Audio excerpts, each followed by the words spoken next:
માતાજીના આરાધનાના પર્વ નવરાત્રિમાં ભક્તિનો રંગ જોવા મળી રહ્યો છે.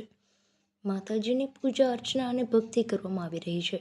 તો નાની બાળા ગરબે ઘૂમીને તો યુવક અને યુવતીઓ રાસની રમઝટ બોલાવે છે. શેરી અને ગરબી અને વિવિધ પ્રાચીન સમાજ દ્વારા પ્રાચીન ગરબીનું આયોજન કરવામાં આવે છે અને પ્રાચીન પરંપરાને જાળવી રાખે છે. પોરબંદરમાં તળપટ બરડાઈ બ્રહ્મા સમાજ દ્વારા છેલ્લા 53 વર્ષથી પ્રાચીન ગરબીનું આયોજન કરવામાં આવે છે. ગુજરાતીઓ ગરબે ઘૂમવા માટે હંમેશા આતુર રહે છે.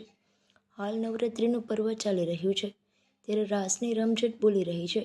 ગ્રામ્ય વિસ્તારોમાં આજે પણ પ્રાચીન ગરબીનું આયોજન કરવામાં આવે છે, તો શહેરી વિસ્તારમાં પ્રાચીનની સાથે અર્વાચીન રાસોત્સવનું આયોજન કરવામાં આવે છે. પોરબંદર શહેરની વાત કરીએ તો કેટલી વર્ષો જૂની પ્રાચીન ગરબી આજે પણ આકર્ષણનું કેન્દ્ર છે. અલગ અલગ વિસ્તારમાં પ્રાચીન ગરબીનું આયોજન કરવામાં આવે છે, તો વિવિધ સમાજ દ્વારા પ્રાચીન ગરબીનું આયોજન કરવામાં આવે છે. પોરબંદરમાં તળપટ બરડાઈ બ્રહ્મા સમાજ દ્વારા છેલ્લા 53 વર્ષથી પ્રાચીન ગરબીનું આયોજન કરવામાં આવે છે. જ્ઞાતિની દીકરીઓ માટે આયોજન કરવામાં આવે છે.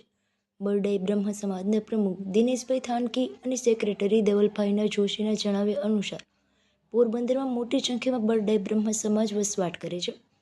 આથી કોડીવાર ખાતે આવેલી બરડાઈ બ્રહ્મા સમાજની વાડી ખાતે જ્ઞાતિની દીકરીઓ માટે નવરાત્રિ મહોત્સવનું આયોજન કરવામાં આવ્યું છે, જેમાં માત્ર પ્રાચીન ગરબા પર બાળા રાસ રમાડવામાં આવે છે.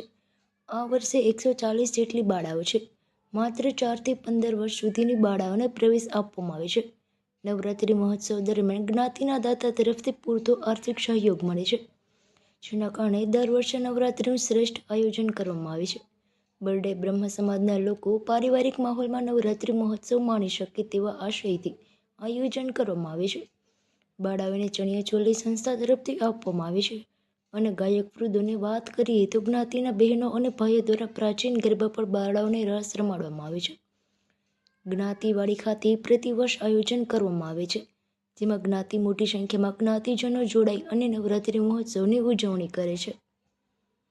પોરબંદર તળપટ બરડાઈ બ્રાહ્મણ જ્ઞાતિ કોરીવાડ કરવા 4 વર્ષથી માંડી અને 15 વર્ષની બાળાઓને જે નવરાત્રિ મહોત્સવ અમે બનાવીએ છીએ, જેની અંદર તેઓને રોજે રોજના દાતાઓ હોય છે.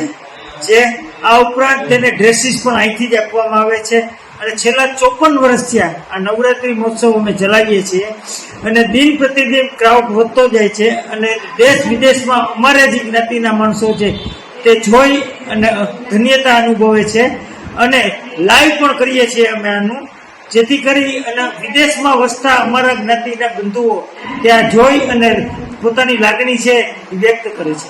અમે 4 વર્ષથી માંડી અને 15 વર્ષ સુધીની બાળાઓનો લાસ રમાડીએ છીએ અને જે બાળાઓ છે એ છેલ્લા 54 વર્ષ થયા, આ 54મું વર્ષ ચાલુ છે, જેને અમે નવરાત્રિ મહોત્સવ છે એ અમે ચાલુ કરીએ છીએ.